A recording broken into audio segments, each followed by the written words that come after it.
Good morning. In the name of the rector, president of our university, I would like to welcome the speakers and the students of the symposium. And I'd like to thank Pinzani and all the organizers of this important meeting. Well, on behalf of the organizing committee and of the scientific committee, I'd like to say welcome to all of you, both as speakers, several speakers from overseas, several researchers, faculty members, and students, graduate students from different departments in Brazil. We are very glad to have this 8th International Symposium on Justice, 21 years after the first edition was held at this very university, Federal University of Santa Catarina. And we can recall at that time we had about 20 graduate programs in philosophy all over Brazil. Today we have almost 50 graduate programs in philosophy in Brazil. And during these 2 decades, we developed several research groups doing work in theories of justice. That's how we first started our first research group, which is still the one relating to the organization of this event.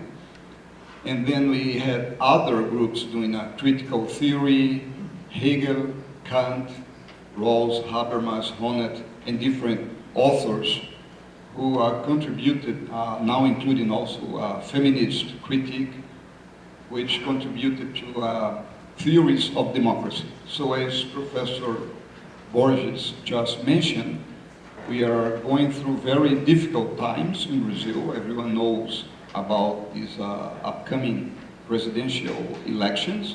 The country has become very polarized and actually is reflecting a general situation of the world. And we are very glad that we can count on everyone's contribution here to making sense of our Brazilian experiment in democracy. We have over 30 years of democracy following 21 years of military dictatorship in this country. And I'm particularly grateful to Professor Alessandro Pinzani, who has been chairing this event, and to everyone in the organizing committee, not only our colleagues, but especially the students who were so decisive with their hard work to make this happen. So thank you once again and enjoy the conference.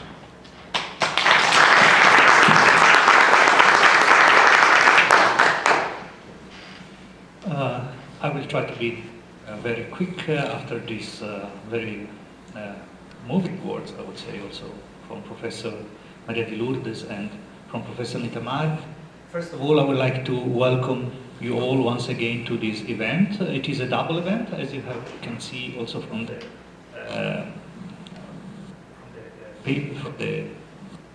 poster.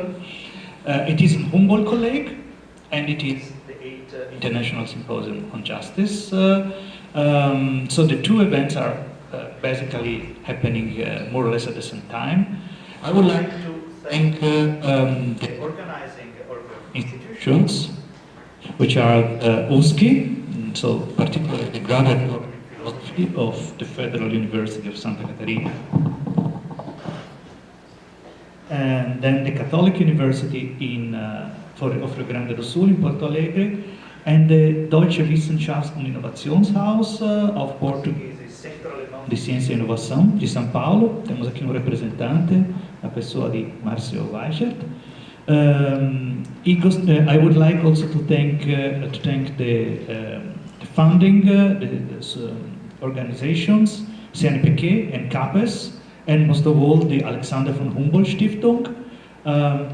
By the way, I would like to remember all of you that this afternoon at 3 p.m.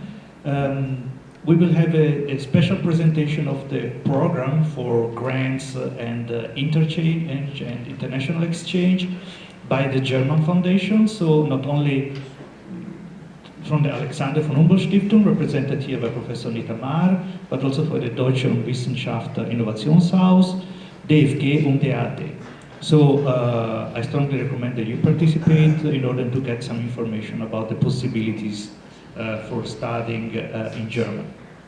And finally, I would like to thank you very much also our students that are helping to organize, and I will name them and I will ask them to stand up also for a practical reason, so you know who they are and you know whom you have to ask for if you have some difficulty. So Diana, there, Evania, Eduardo, Raquel, and Tiago. So if you need something, you may ask them, but for most of all, I would like to thank them very much because they helped us.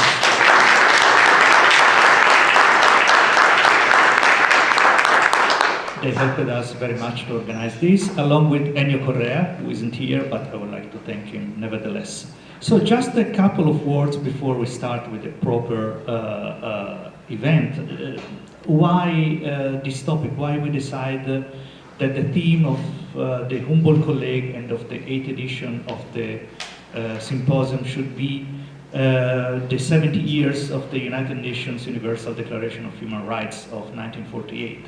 Our intention is not merely to celebrate this event, but on the one hand, to critically assess the impact of the declaration, the impact that the declaration had on Brazilian society, and on the other, to present and discuss the criticism that have been and still are advanced against the declaration for its presumed Western character, or for being presumably an expression of cultural imperialism. For the reason we have tried to bring together experts from different disciplinary fields, philosophy, law, sociology, political science, so that each can present the results of their research on this topic and subject, and most of all can give her or his own individual apport to discuss this topic.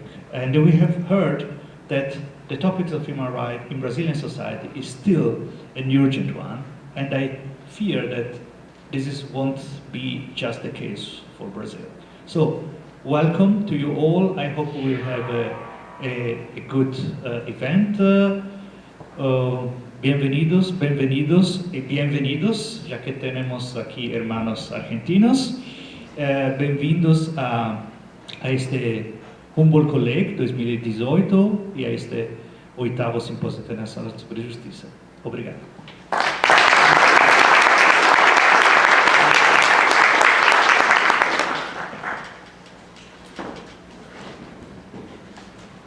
Now I would like to invite our first speaker, Zuzana Uhde.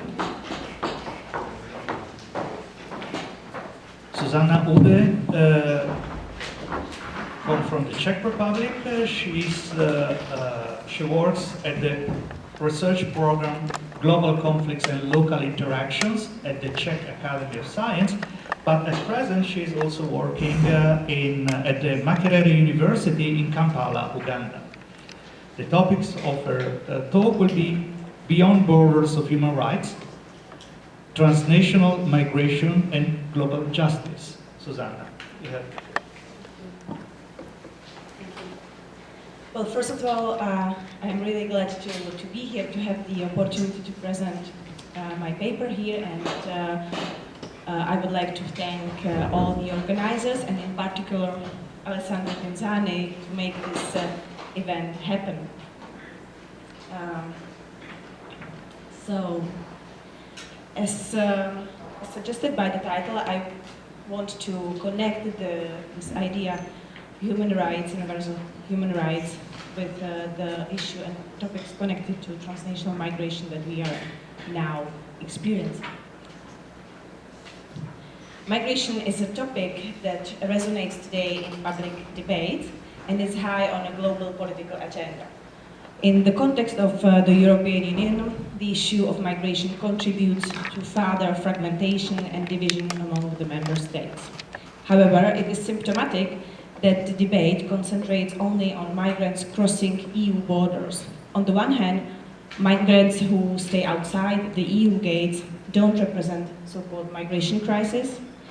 On the other hand, structural causes of migration generated within global capitalism, such as transnational conflict, proxy wars, geostrategic resource rivalries, global economic architecture and inequalities, are to a large extent omitted in the debate.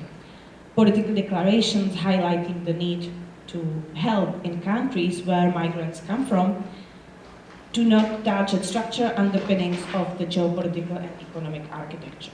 The proposed solutions focus on micro-management instead of macro-analysis that stay only on the surface. This was also tellingly manifested in the rebranding of migration crisis as refugee crisis, calling for compassion without any systemic changes of the structures producing poverty-driven migration. The rising number of migrants coming to EU in 2015 was also an impetus behind the 2016 UN New York Declaration.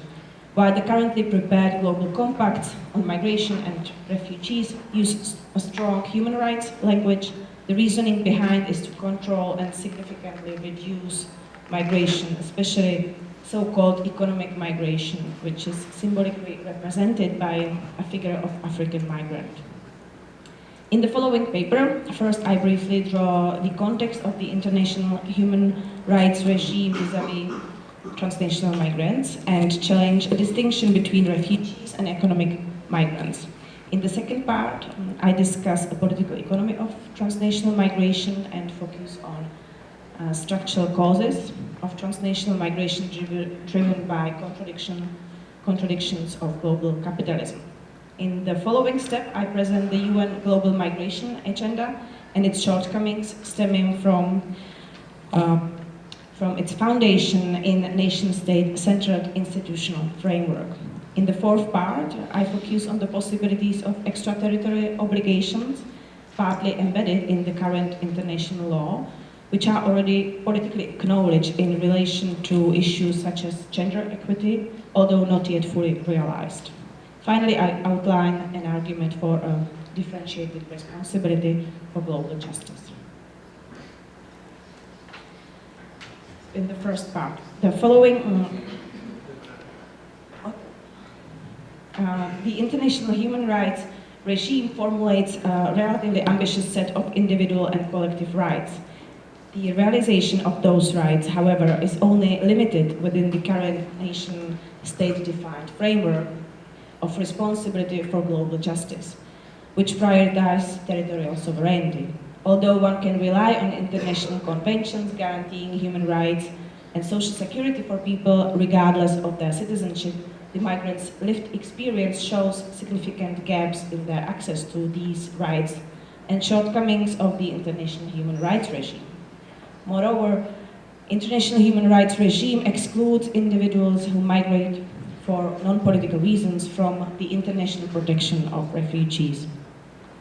Economic and social migration is depoliticized as an isolated problem which needs to be controlled and managed. Since the adoption of 1951 Refugee Convention and its 67 protocol, the definition of refugees has been the subject of critical debates, as it is obvious that it does not meet the needs of individuals whose lives are endangered due to war, economic hardship, and other humanitarian disasters, and particular violence by non-state actors. However, even proposals to extend the definition of refugees do not go far enough with regard to the transformation of global capitalism and impact of global interactions. The very distinction between political migrants as refugees deserving admission and legal protection and economic migrants not deserving admission is based on a false assumption that while the first group has no other possibility but to migrate, the other group freely decide to leave their country of origin. The migrants' lived experience shows that economic and social factors not only strongly affect the quality of life, the possibility to develop in a meaningful way their own capacities and to make plans for the future, but they are also dramatically They also dramatically restrict an individual's possibility to control and predict the results of their actions. People's decision to migrate is their active choice, but it is not a free choice because it is fundamentally influenced by structural constraints. Most often than not, the background context driving migration is not even exclusively a result of a local dynamic. So-called failed states, civil and ethnic conflicts, environmental changes leading to destruction of livelihood in certain areas are embedded in global interactions and historical injustice. Analyzing transnational migration from a perspective of structural causes of migration shows indisputably that the driving force and causes of these processes are transnational and global. Although the Universal Declaration of Human Rights guarantees everyone the right to emigrate, it does not specify the obligation on the part of states to accept migrants in their territory. Ben Habib thus concludes that this leads to a series of internal contradictions between universal human rights and territorial sovereignty. Hannah Arendt's formulation of the basic right to have rights as a right to be a member of a political community needs to overcome the limited understanding of a political community equated with a nation state. Majority of contemporary transnational migrants are not stateless and rightless persons in the sense Arendt describes, but the international conventions which guarantee them protection of their human rights are practically unrealizable without redefining the idea of territorial sovereignty. In fact, the situation of many contemporary transnational migrants show violation of the international human rights regime and international law. And in practice, what we see is actually deterioration of the human rights regime vis-à-vis transnational migrants as a result of externalization of so-called border management. Borders become a space of violation of rights, which the states try to avoid by externalization and outsourcing of border controls through bilateral agreements and involvement of private or semi-private companies. Julia Wessel argues that in these externalized border zones, migrants become the rightless persons, as Arendt describes, despite the development of the international protection of refugees since the Second World War. According to the latest United Nations report, there were 258 million transnational migrants worldwide in 2017,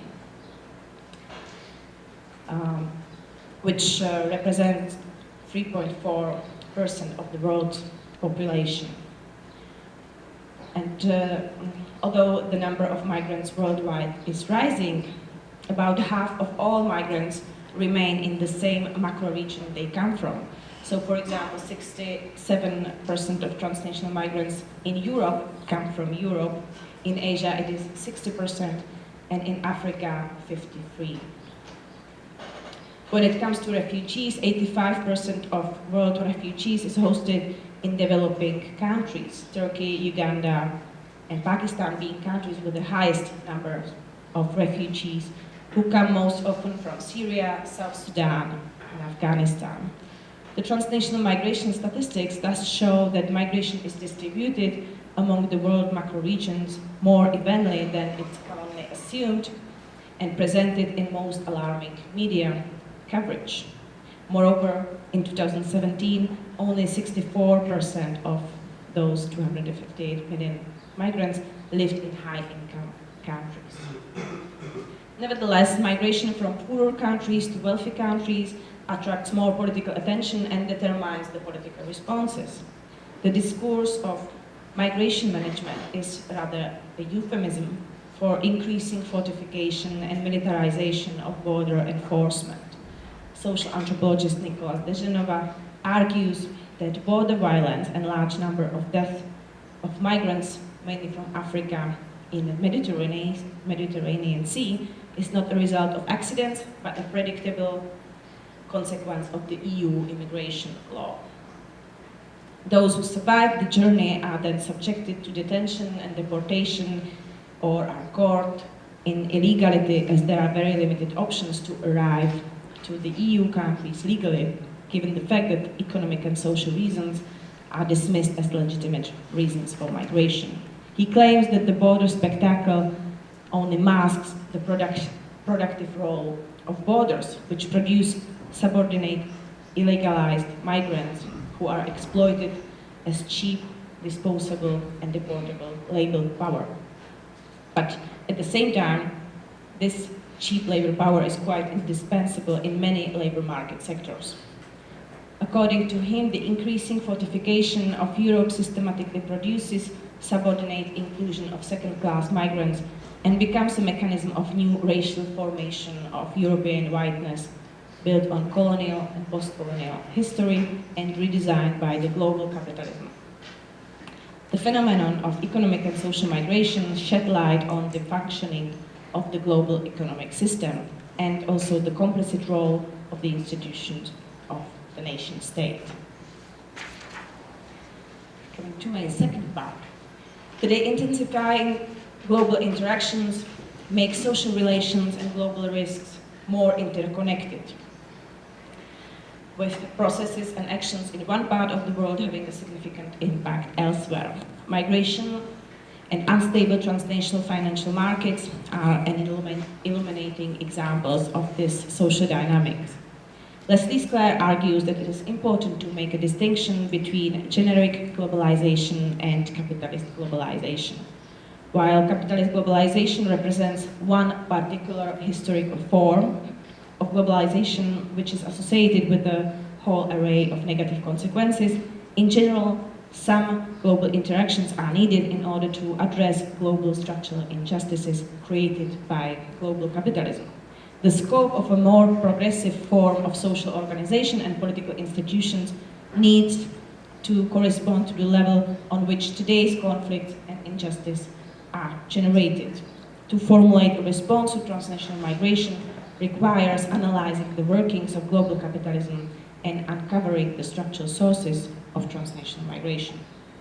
William Robinson argues that global capitalism is a qualitatively new stage where transnational circuits of production and accumulation are formed, along with the transnational capitalist class, which is no longer necessarily aligned with one particular state. In contrast to the world system theory, which sees globalization as a quantitative process of integrating national economies into the world economy, Robinson formulates a theory of global capitalism that interprets contemporary global interactions as qualitative change accompanied by the disruption of national accumulation circuits and their integration or reintegration into a new global accumulation circuits. This important analytical step allows him to overcome methodological nationalism, which prevails not only in the social sciences in general, but also in research on migration. This analytical perspective also overshadows the structural causes of transnational migration. The current slowdown in global trade growth after 2008 economic crisis, or the call of some political actors to protect local economies, do not reverse these dominant long-term tendencies of the global economic system, which passes through globalizing and deglobalizing stages, and is shaped by competing groups within the transnational capitalist class. However, over the past years, the global economy has changed, and the transnational commodification process received a new impetus from state capitalist actors. The change was channeled by accelerated development of China and other emerging economies, which through their state-owned corporations integrate into transnational circuits of accumulation. In the context of sub-Saharan Africa, the rising role of China is omnipresent. China promotes different modes of relationship with developing countries, and as such it is a positive change from the neoliberal policies. However, it remains to be seen to what extent this brings about structural change in global capitalism, for example, with respect to Africa and its primary role as an exporter of crude natural resources. Ian Taylor argues that resulting conflicts between different actors are still inter-capitalist in their nature. But it is important to highlight that Africa's position in today's multipolar world is one of an active agent, which makes it very different from a colonial scramble for Africa. With regard to the development of the global capitalist system, Leslie Sklair redefines the classical definition of the capitalist class. He argues that globalization of capitalism can only be adequately understood when ownership of and control of money capital is augmented with ownership and control of other type of capital, notably political, organizational, cultural, and knowledge capital. According to him, the transnational capitalist class today is composed of 4 fractions. The corporate fractions, that includes owners of the major corporations and managers, the state fraction, the technical fraction made up of professionals in global labor markets, and consumeristic fraction, in particular actors controlling the media. Sklair shows that the economic interests of the transnational capitalist class are increasingly global. The main actors include transnational corporations, international and supranational institutions, as well as the major state powers, which promote in a concerted effort with all fractions of the transnational capitalist class a global capitalist project through free trade agreements, neoliberal development policies, and or inciting war conflicts. The state fraction of the transnational capitalist class allows transnational corporations to promote their interests on the internationally organized political scene, including UN, through the action of major state powers and aligned politicians. Thus, the nation-state institution still plays an important role here, and following the 2008 crisis, the transnational capitalist class has used it to a great extent in some respects. In a number of cases, Western states contribute to enable with their actions the negative workings of private transnational corporations, while making use of the colonial history and the ensuing geopolitical hierarchy. This is particularly visible in some contexts. For example, in sub-Saharan Africa, where the major state powers use their soft power to promote the interest of transnational corporations domiciled in their territory. However, it does not follow that it serves the interest of their citizens. Rather, it promotes the interest of transnational capitalist class, which brings together economic, political, and expert elites. In contrast, the possibilities of smaller and poorer states, in particular, to act against the largest transnational corporations are quite limited.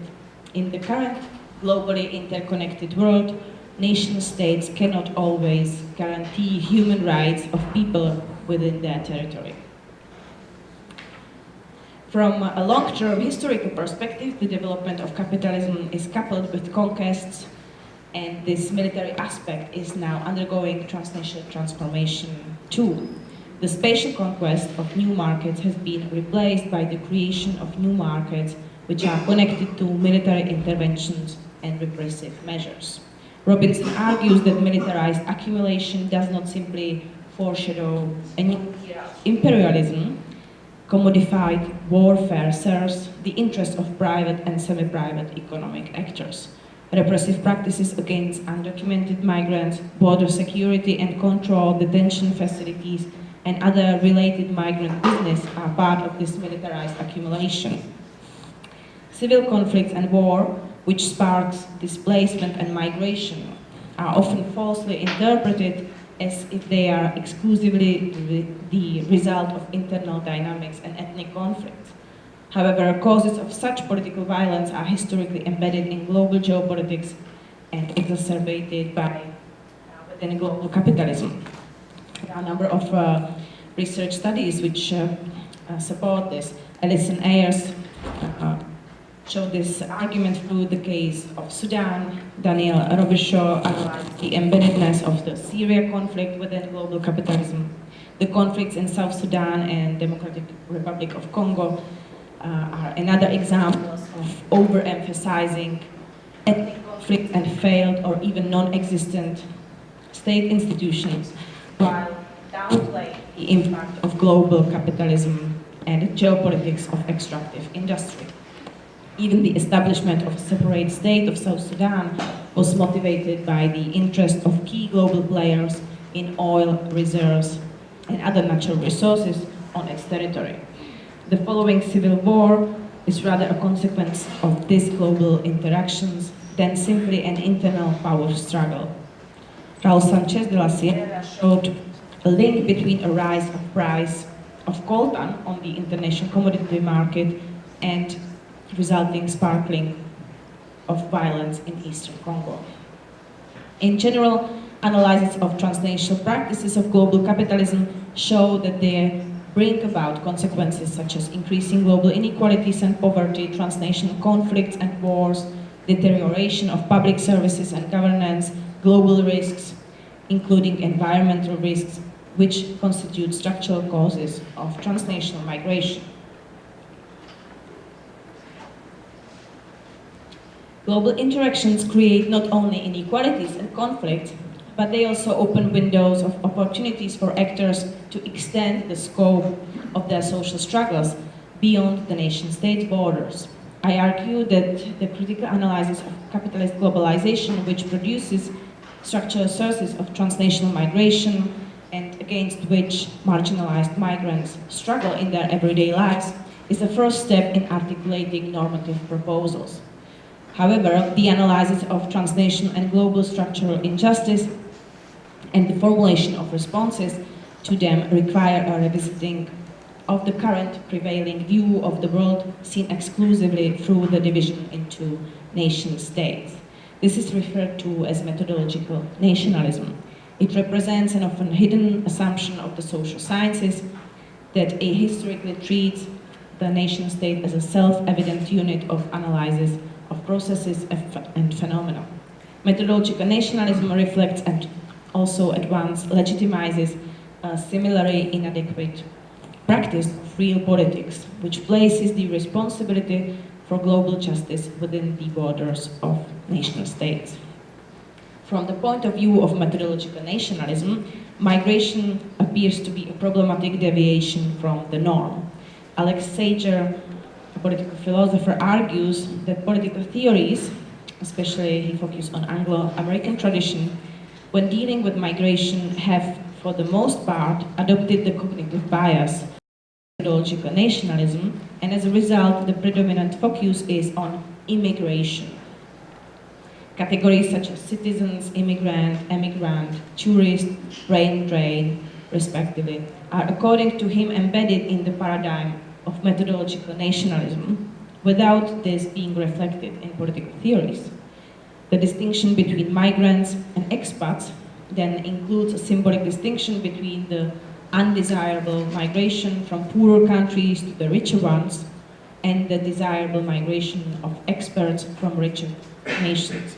Although methodological nationalism is presented as a neutral approach, it is based on concealed ideological assumptions linked to the territorial sovereignty of nation-states and the conceptualization of society as a social unit which naturally overlaps with the territory of the modern nation-state.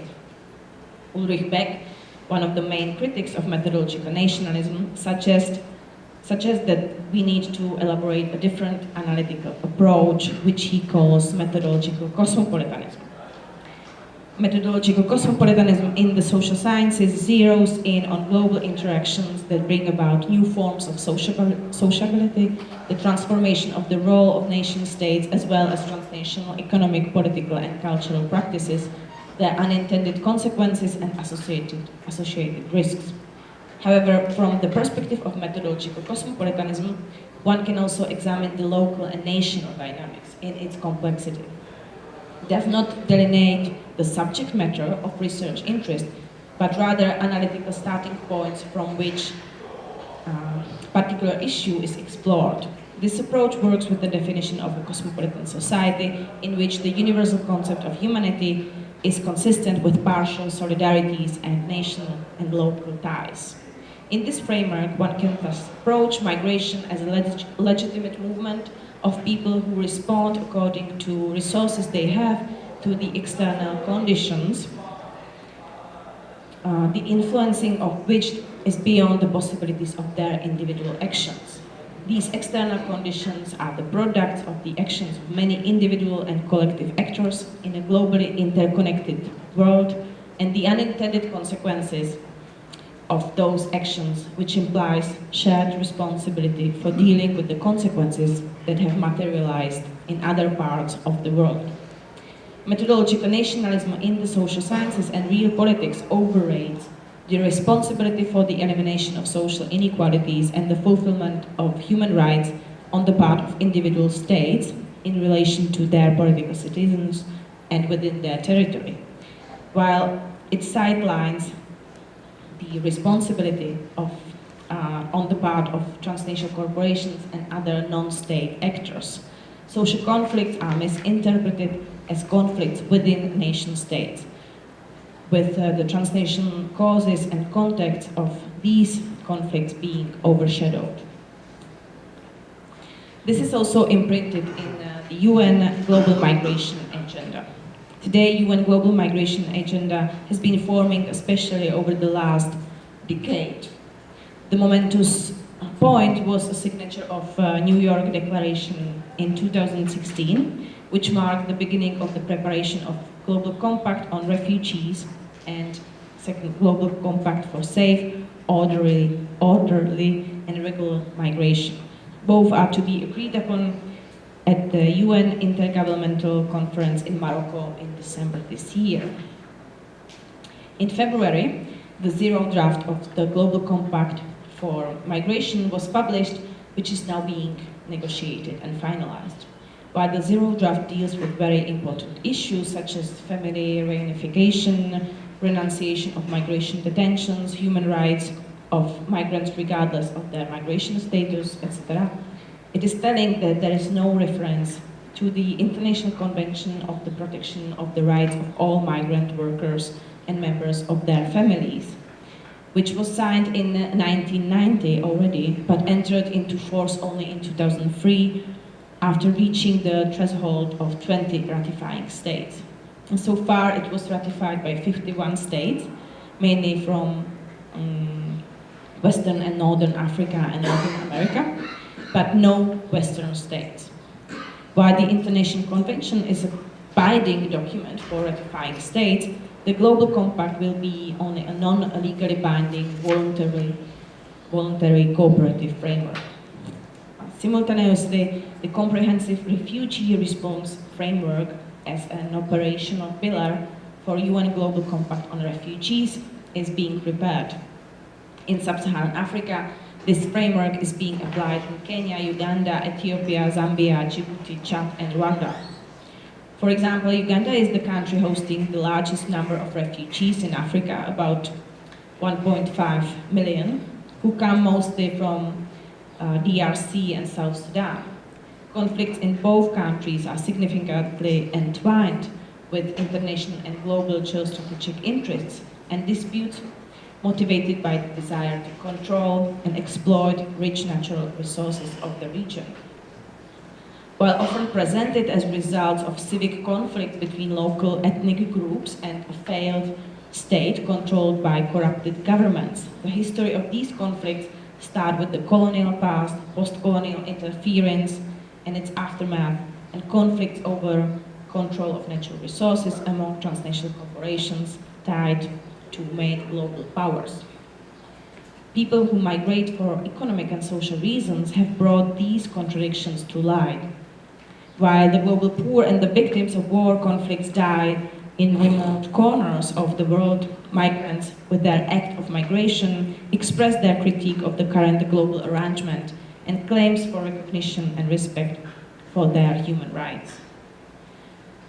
While the Global Compact on Refugee is less controversial than the Global Compact on Migration, the process of developing the comprehensive framework is also marked by some disputes. For example, Tanzania rejected the framework because it requires that Tanzania borrows money from the World Bank to implement the plan. Because the roots of the conflicts are transnational and global, it is unacceptable to compel developing countries to finance humanitarian relief from loans which increases their debt. The current efforts to address the fundamental violations of human rights of migrants on an international level are not integrally linked to efforts to eliminate the causes of forced and poverty-driven migration and addressing the detrimental effects of global capitalism, which builds on but also transforms effects of the cumulative injustice of the colonial history. This is also the case with the Global Compact on Migration and the one on refugees. These efforts thus continue reproducing the main problems of the current dual approach: borderless for market and border restricted for responsibilities for justice and the fulfillment of human rights. So far, I presented a critical analysis of the structural sources of transnational migration and the limits of current political responses. I now turn my attention to normative implications arising from this critical diagnosis by pointing out what measures are already acknowledged, for example, in relation to gender equity by CEDAW Commission. I support my argument for possible and legitimate action also with regard to responding to causes of transnational migration. The transition from an international legal framework to its inclusion into a future cosmopolitan arrangement represents an extraterritorial obligations, which are already partly institutionally embedded in the current international legal order. In recent years, increasingly more attention has been paid to transnational responsibility for justice, and emphasis has been placed on extraterritorial obligations of both state and non-state actors. These obligations were specified in the Maastricht Principles of Extraterritorial Obligations in the field of economic, social, and cultural rights, published by the Extraterritorial Obligations Consortium in 2011. These principles do not introduce new legal norms. They only seek to clarify extraterritorial obligations of states on the basis of standing international law. According to the consortium, nation states have obligations to protect and fulfill social and economic rights not only on their territory, but also outside. This obligation includes responsibility for the activities of non-state actors, which means transnational corporations especially, in situations where these corporations enjoy support of state institutions or legal norms in the country where they have the headquarters, where they are registered. Furthermore, extraterritorial obligations are not only about the commitment to avoid damaging activities, but also include the positive obligations to create an international legal environment respecting environmental protection and protection of human rights in bilateral and multilateral trade, investment, taxation, and to ensure remedy if rights are violated. The fulfillment of extraterritorial obligations means that individual states have to instigate legislation regulating the activity of companies registered in their territory in relation to their activities abroad. In 2016, the CEDAW Commission issued recommendations calling for Canada to meet its extraterritorial obligations with regard to the mining industry and its impact in sub-Saharan Africa, Sweden with regard to arms export, and Switzerland regarding their policies of supporting tax havens.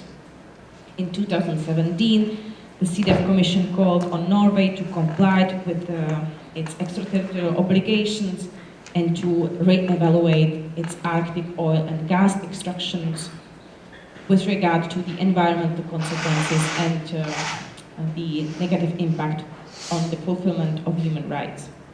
This is a significant step towards recognition of the extraterritorial obligations of states and their accountability for the violation of human rights outside their territories caused by the activities of transnational corporations registered in their territory. when they enjoy benefits of the given state legislation. The CDEF Commission concluded that the practices of transnational corporations supported by state policies, the tax dodging and tax evasion, contribute to the violation of women's rights in those regions where corporations from the above countries operate, and called on them to take responsibility for remedying the negative consequences, even though it is only a recommendation which the CDEF Commission can ensure. The argument can be extrapolated in relation to structural causes of transnational migration.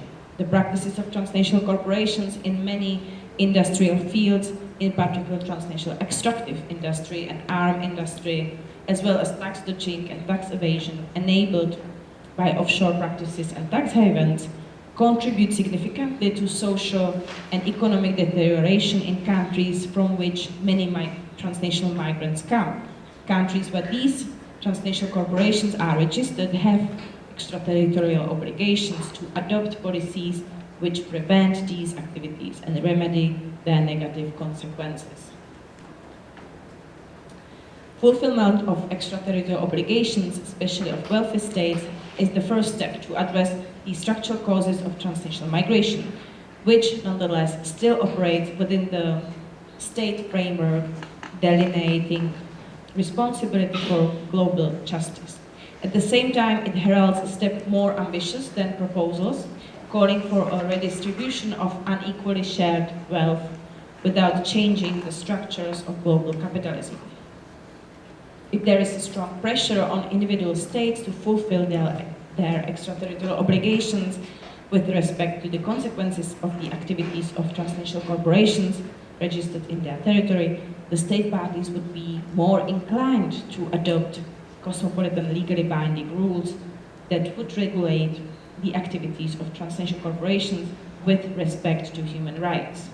Today, majority of Western countries under the political and economic influence of these corporations is resistant to implement such measures. For example, an open-ended intergovernmental working group by the UN Human Rights Council with a mandate to elaborate an international legally binding treaty on transnational corporations and other business enterprises with respect to human rights was established in 2015. However, despite the negative votes of all the members of the Council from the European Union and USA, the pressure can initiate a change of the current global economy, not just a retroactive compensation of its unfair elements. However, nation-states cannot be the only actors to be held accountable for global justice and the fulfillment of human rights. Many non-state actors co-shape the current global arrangement setting into motion causal chains from which follows their differentiated responsibility for global justice. This responsibility is not only moral, depending on a benevolence of more powerful actors, it is a socio-political responsibility which is based on causal links, albeit complex and indirect, and which requires systemic material remedies. Iris Marion Young uses her concept of structural injustice to analyze global injustices. As Young puts it, global injustice is not a result of direct or deliberate consequences of the activities of individuals and specific government or non-state actors. Global injustice is a consequence of structural social processes that connect institutions and people across borders. She further argues that this nature of global injustice establishes grounds for political responsibility for remedying the unjust consequences of global capitalism. Drawing from these arguments, Young proposes a social connection model of responsibility which is based on the structural interconnection of social relations, actions, and their unintended consequences. Such global responsibility is, in her view, not isolating, so it allows us to put finger on the sources of global structural injustice and to redefine the associated responsibilities without necessarily assuming that there is a specific causal agent or one culprit behind them, whose identification strips others of their responsibility. Global responsibility also critically assesses the conditions which can be seen as correct in the given legal environment. It does not necessarily presuppose the violation of accepted norms or rules. Furthermore, it is future-oriented, focused on remedying the institutions and processes producing unjust consequences, and its fulfillment requires collective action. Last but not least, it is shared and contextually distributed, in contrast to collective responsibility, according to the position within power relations and material and social conditions.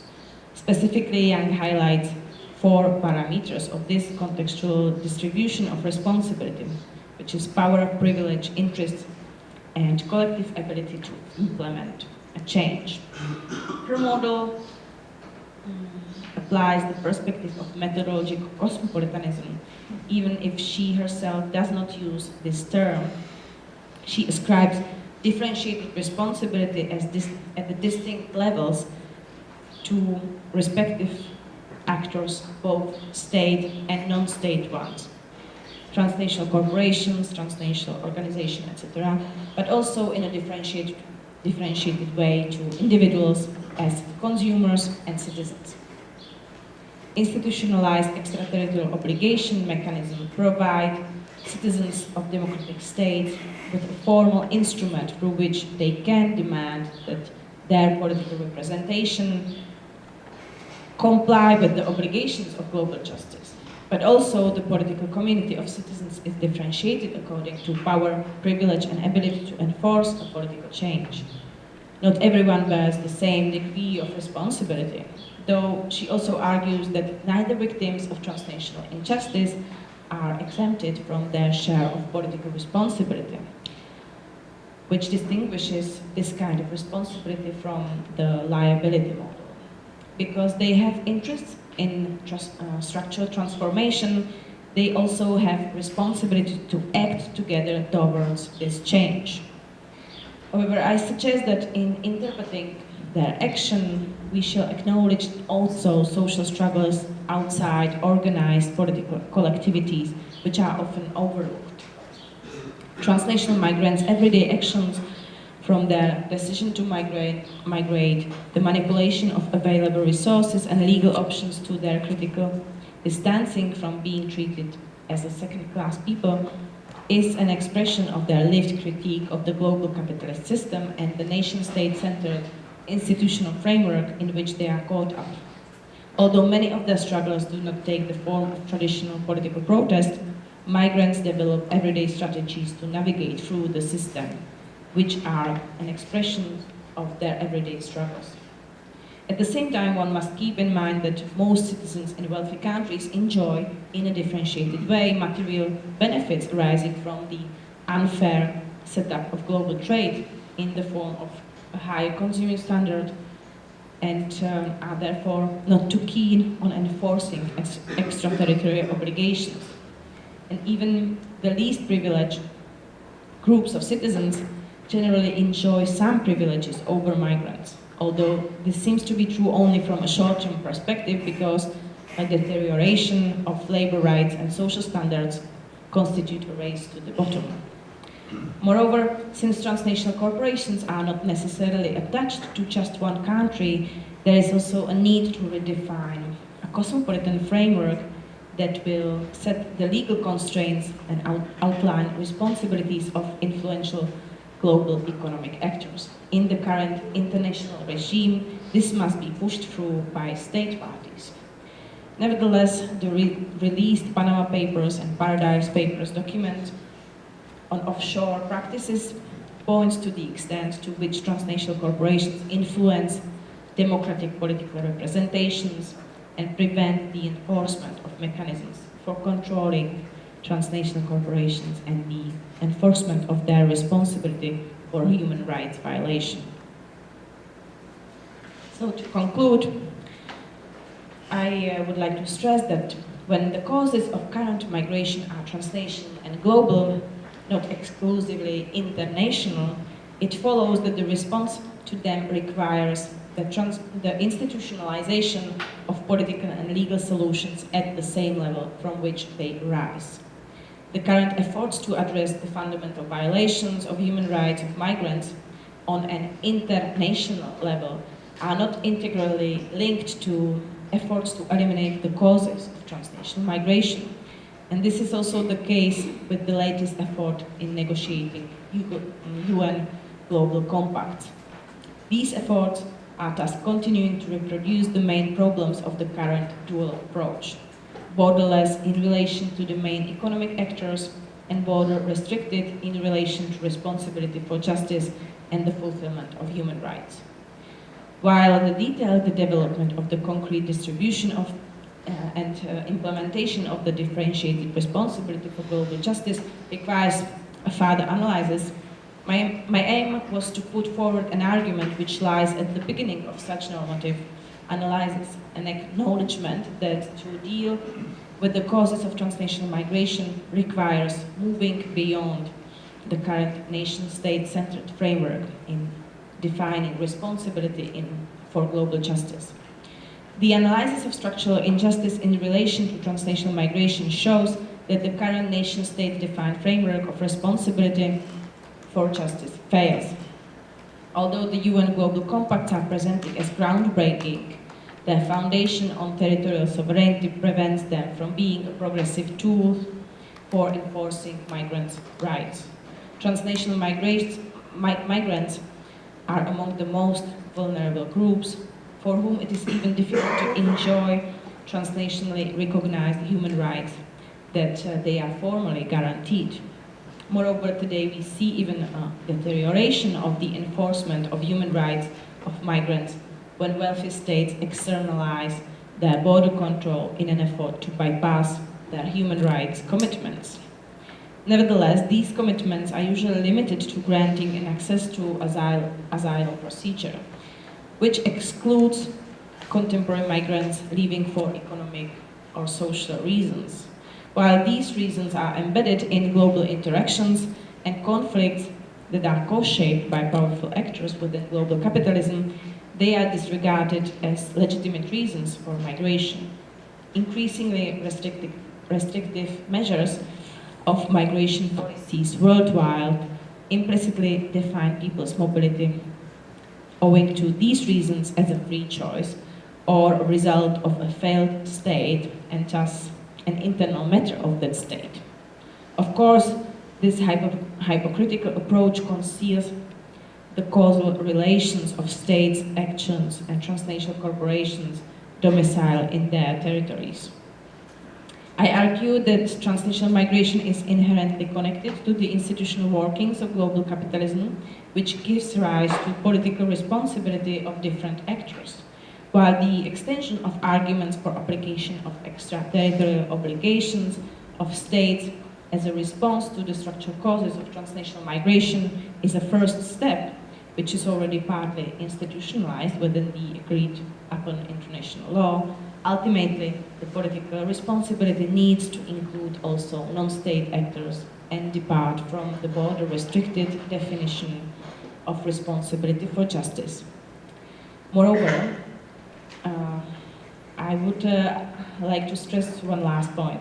I would argue that by failing to connect the processes of transnational migration to analysis of global capitalism, a bulk of migration research in fact legitimizes policy measures which are at best limited to an assistance to those already at our borders, while leaving intact a profoundly unjust global geopolitical arrangement.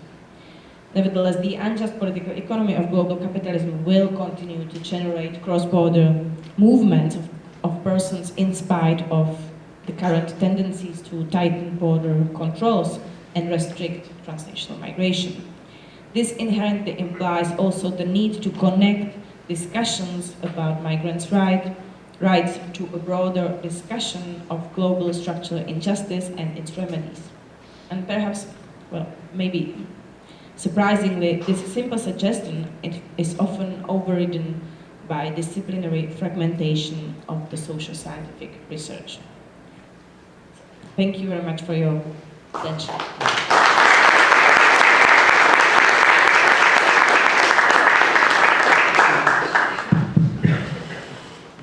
Thank you very much, Zuzana. So we have time for debate.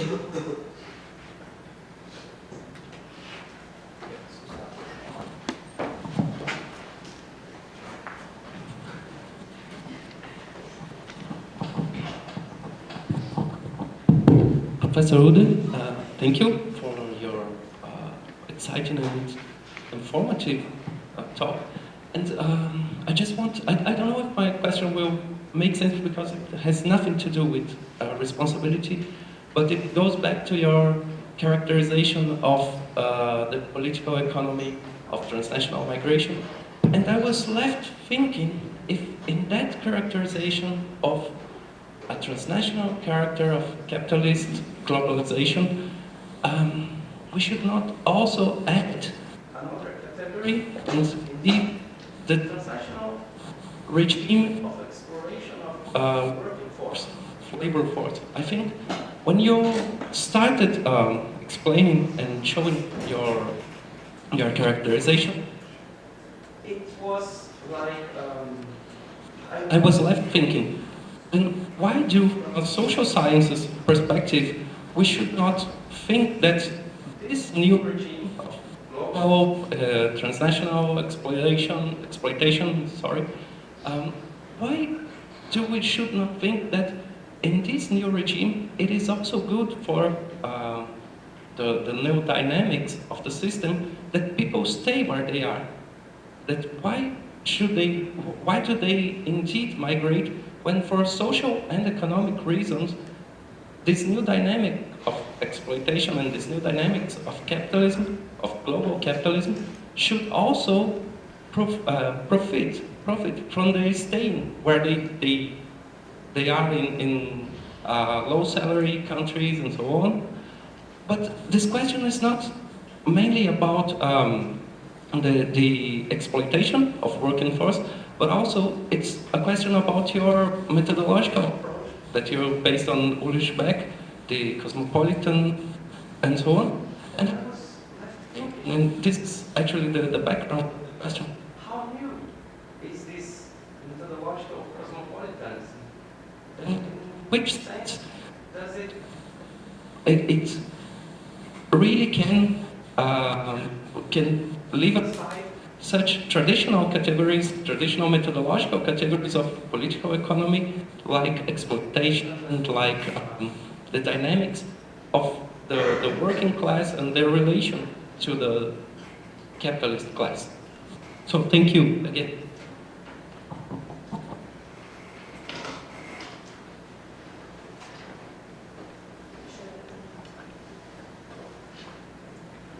Well, thank you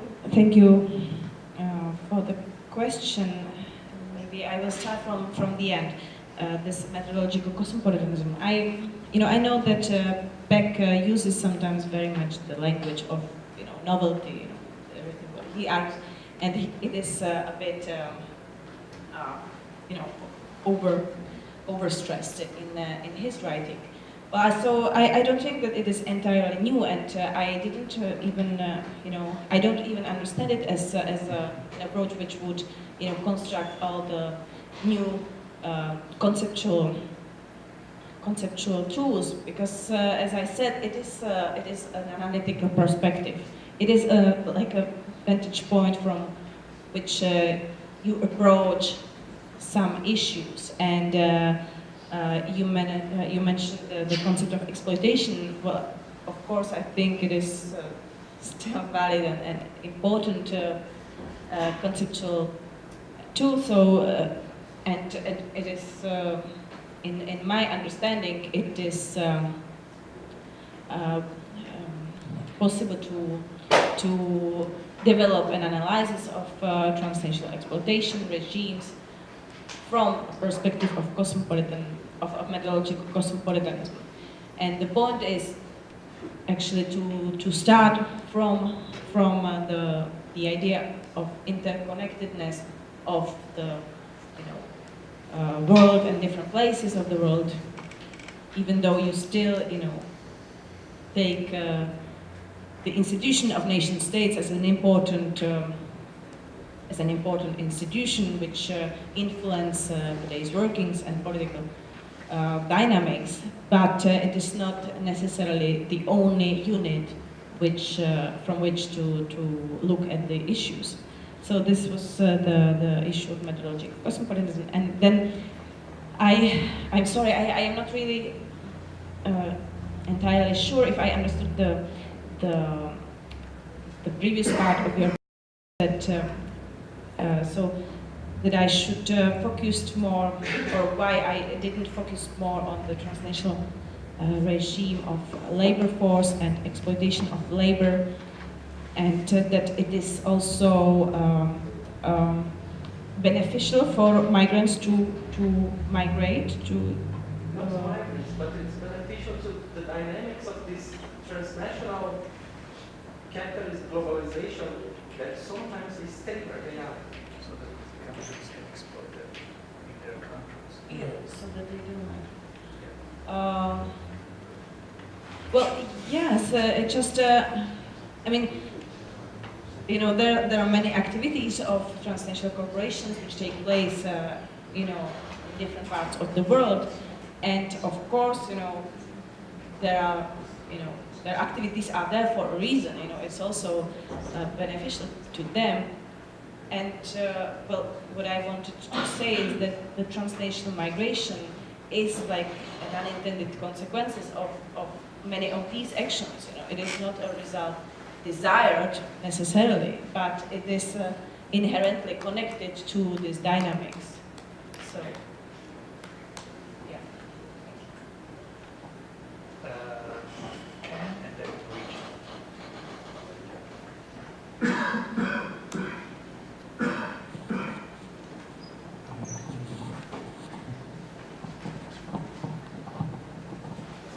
Thank you. I too have a question about the notion of moving beyond methodological nationalism to cosmopolitan model.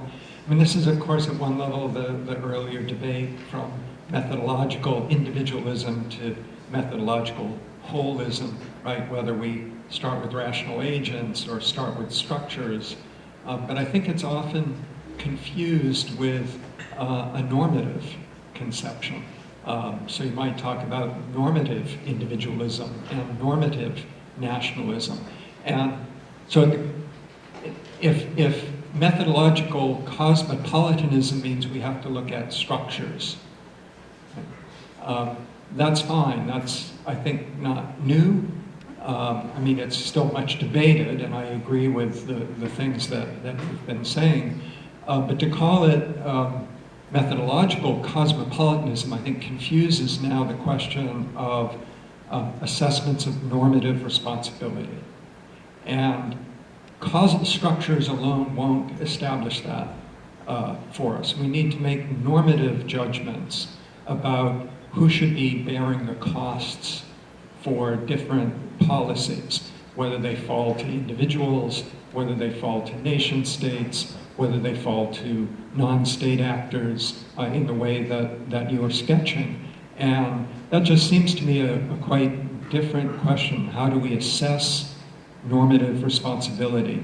Even the remark, very insightful remark, about how the externalization of border control, right, is a way for the states to avoid their human rights responsibilities, shows that just making this methodological advance to look at things structurally still leaves unsettled the question of where normative responsibility might fall, right?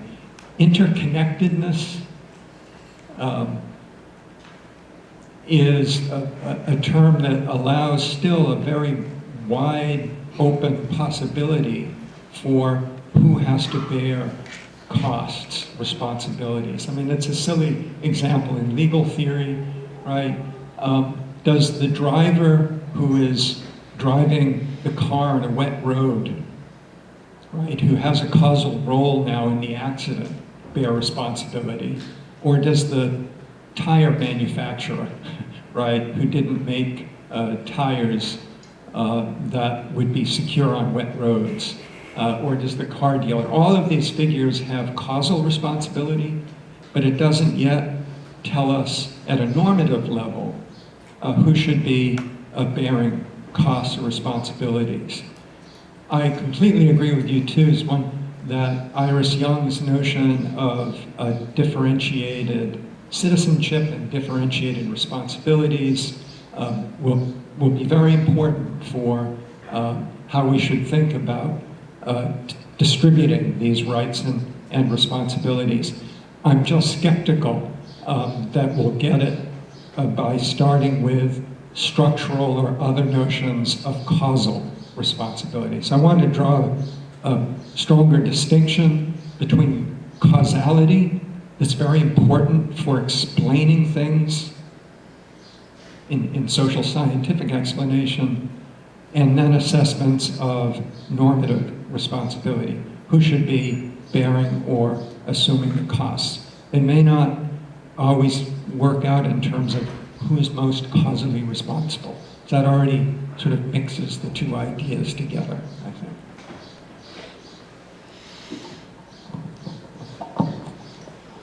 Well, thank you for this remarks, for your comments. Well, first of all, I agree that what I presented still, does not solve the question of the normative, the normative conclusions about really, the concrete distribution of responsibility. I am aware of that, and as I stated in the conclusion, but maybe contrary to your suggestions, I think that it is necessary to start with the critical analysis of these social processes. I don't think that we can make a normative, speculations without any connections with this more social scientific analysis or understanding of the social workings of the system. So this is actually the first step, and I am fully aware that it is not a complete answer to the problems of the normative judgment. Well, and for that sake, I am also, I think it is important to start with the analysis of structural causes of some injustice and social processes generating inequalities, because it is. I think the approach to look at the structures help you to fully understand the workings, and without that, it is not the only aspect, of course, but quite indispensable, to include this in the analysis. So I think this is actually quite in line with the argument of Iris Marion Young, who stresses also the structural analysis, and who actually designed the social connection model of responsibility precisely to answer to the problem that there are not always, it is not always possible to, say there is one actor which should bear the cost of responsibility for that or this action. And this is the point of her analysis, to show that injustices and inequalities deriving from the structural causes, structural consequences of global capitalism should be shared, because we cannot make the direct and simple links, but it does not mean that there are no causal relations. It is just more complex and does not lead to one single actor.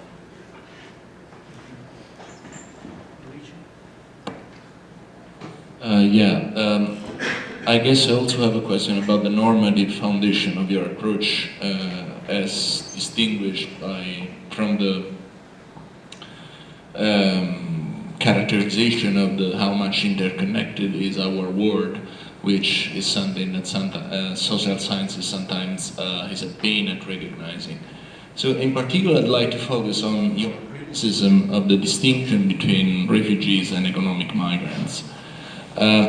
Clearly, there is something intuitively odd about that distinction. I mean, if you are sentenced to weeks in prison because of your political opinions, you have a right to asylum because your civic and political rights were violated. So if you are discriminated for some reason, then you have a right to asylum, but if you are starving, you have no right to asylum. So that's basically the paradoxical nature of the doctrine that comes from the Geneva Convention. At the same time, I think that you still want to have that distinction unless you are really prepared to say that people should be literally free to go wherever they want as soon as they choose to do so. Because if you go that far, then really we need an argument to say that there is something normatively wrong with the division between states. As long as the state has no longer the capacity to decide who enters and everybody is free to enter, then there are no longer states. I mean, it could be the normative ideal situation, but you need to do substantial work to get there. It's not just by an appeal through human rights that you can cancel out national borders. So, on the one hand, I see the reason why you want to criticize that distinction. I myself have done that. On the other hand, I think you don't want to go to the extreme of saying there is really no principled way of making a distinction between people who have a potential right to enter other states and people who don't. Otherwise, you end up to extreme cosmopolitanism, which could be nice, but then your burden is significantly higher.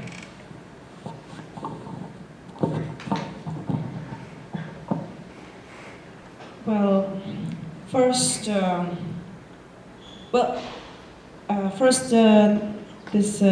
current distinction is based on the prioritizing political and civil rights, which I think is profoundly wrong, and it is I think it is untenable to keep this kind of distinction, to allow people to move and to provide them with protection only when their civil and political rights are violated.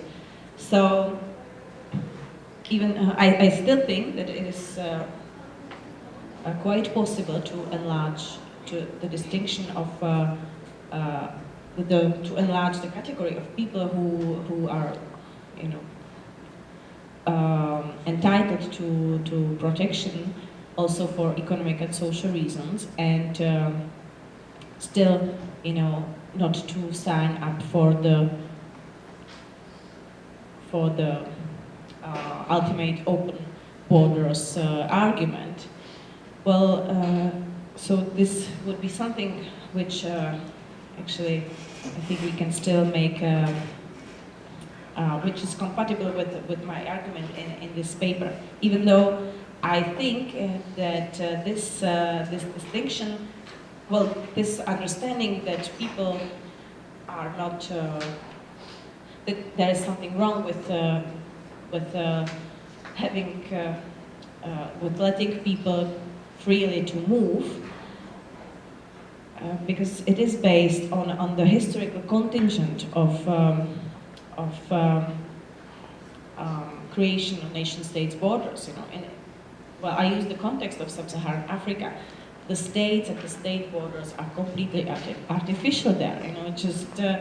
There are communities which have links and connections historically established, and suddenly with the creation of the nation states, they became, they became foreigners. And these contexts shows that it is actually quite questionable to argue that people should stay only in the state where they were born. But I'm aware of the fact that to develop an argument for open borders, it's actually quite demanding, and this was not the point of my presentation here, even though I tend to, agree with these analyses in a long term, like a normative proposal, not as a practical proposal which is realizable in a situation we are right now. So I would also distinguish the different levels of the different time frames of normativity, which is something that we should aim for in a really long historical framework, and something which is realizable and desirable, to solve some problems in the moment we are living right now. Thank you for your talk. I have a very similar question, but in a different direction from the last question. I actually do think the distinction between academic migrants and refugees is important one, at least analytically, for one very obvious reason. Political refugees face direct threats, right? Is it loud enough? So political refugees face a very clear direct threat, both to life and liberty and security, whereas economic refugees often face indirect, actually very close to the other Yankee who mentioned that there's difficulty in terms of determining whose responsibility morally it is for economic refugees. For example, I assume you have a cell phone, I have a cell phone, everyone has a cell phone. Are we liable for economic refugees from China, for example?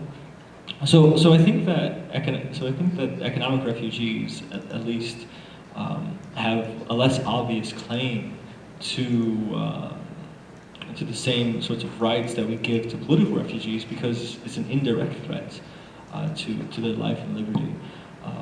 But I agree with you on at least agree with where you're going on this. But I think that's an important distinction to make, because the sorts of rights that refugees have are generally positive rights. So when refugees come to countries, those countries tend to offer social services, housing, usually job training and language education. Those sorts of things aren't available to economic refugees because the assumption is that they're coming already to work and to bring their labor, things like that. But also because the right to movement is a negative right, right? It's generally, the states shouldn't disallow people from leaving their country, but it doesn't. But I don't know if it necessarily requires other states to accept them, because there's also this problem of sovereignty, right? And just to add one other question,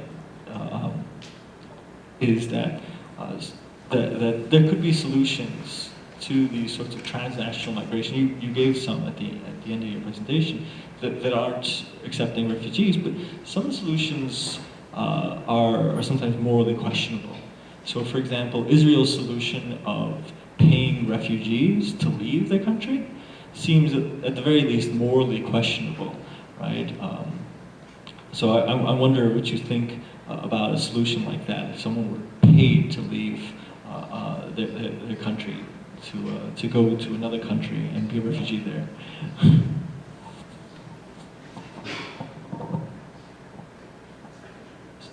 Okay, thank you for your question. So maybe just to start from at the end, I think that my answer to that question is quite obvious from what I said. Paying people to leave, but the question is to go where?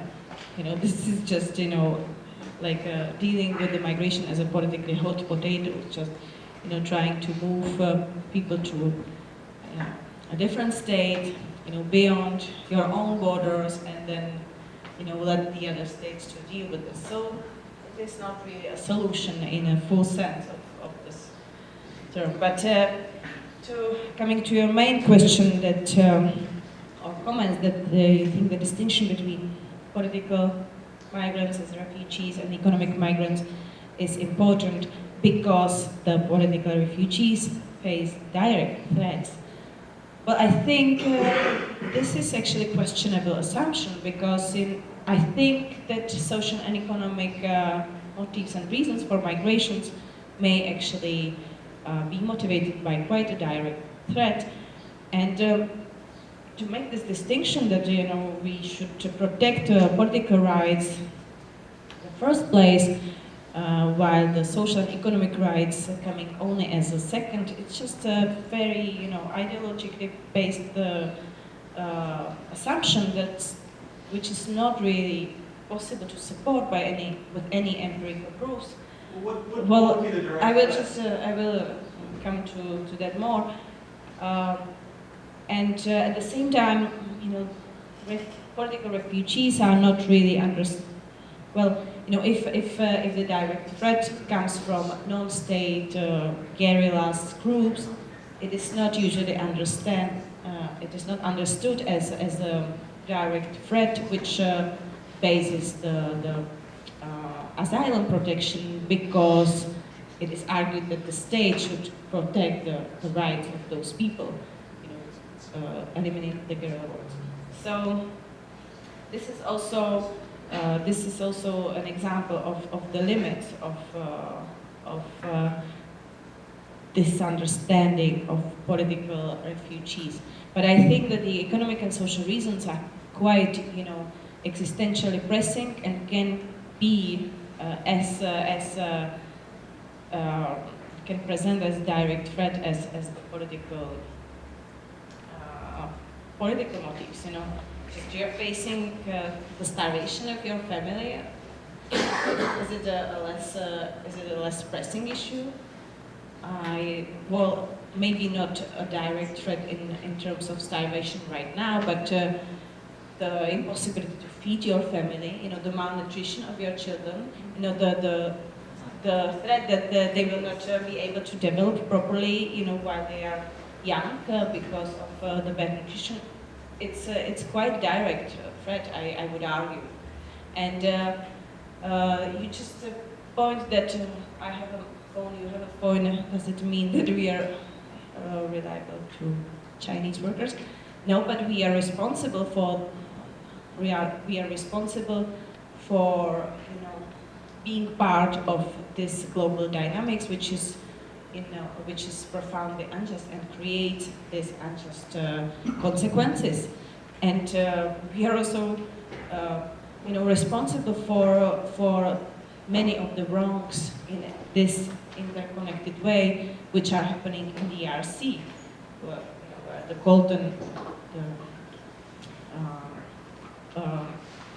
coltan is extracted. So we cannot really say that we cannot really distance fully ourselves, even though it does not really mean that you, as an individual person, are liable for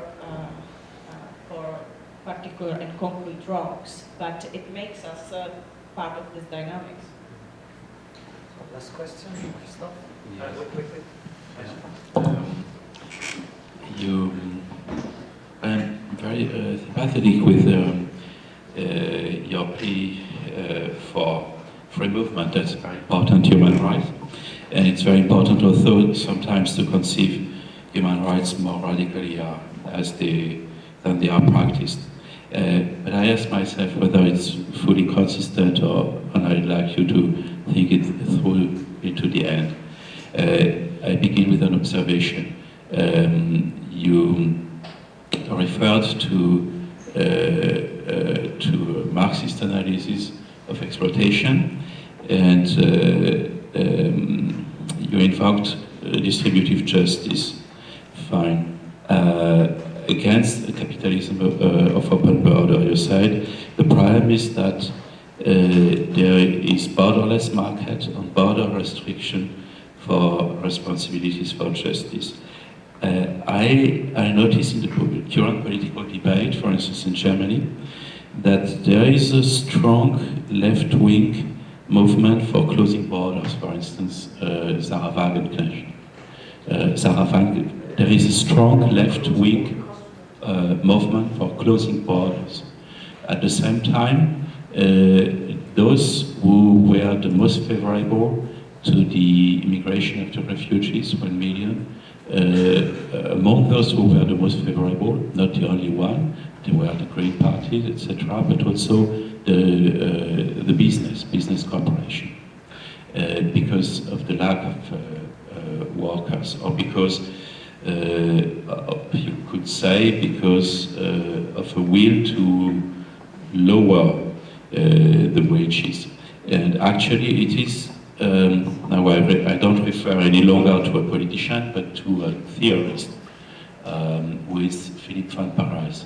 I remember having argued against him years ago. He's someone who is for strong restrictions on immigration, and because of reasons of distributive justice and of exploitation, but then he ends up not arguing for free movement for all, but for restricting free movement not only for capital, but also for part of the population. He is, for instance, strongly against brain drain. He is strongly against free movement of people of higher income. His argument is the following: they are always one step ahead. So, in both directions. His argument seems to be like you're always running after something that is always moving. It is the poor people are migrating to places where they can get more money, but the people who have more money, who can employ them and who should pay them, are migrating to places where they have better conditions. So his solution is to say, either is arguing both ways. He says restriction on immigration of poor people. He says at the same time restriction of emigration of rich people. It is not fully consistent. One needs only one of both if one wants to be consistent. I am not supporting his position. I'm asking you whether your plea for free movement for poor people is a plea for free movement of all people, including rich people. I'm not talking only about capital, but also about private people who own the capital. First of all, I think that maybe just a short clarification.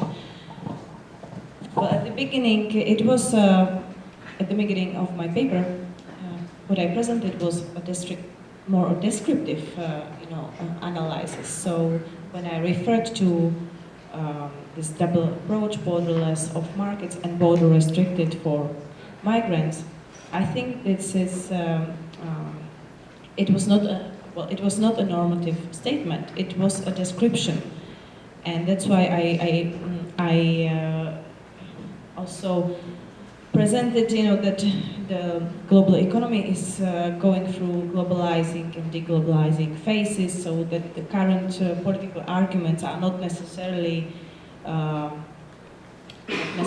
showing the change of the global, of the long-term development of the global economic system. So this was a description. Then what solutions can, then what I was arguing, that there is this inconsistency between these two approaches. Borderless for markets and economic actors, and border restricted for people. So what follows, I think you can also argue for more restricted movements for both, people, capital, and closing borders, which would close the gaps, make it more coherent approach on both sides, or then you can go the other way. Well, I think the first argument, that the first call for the closing of borders for movement of also capital and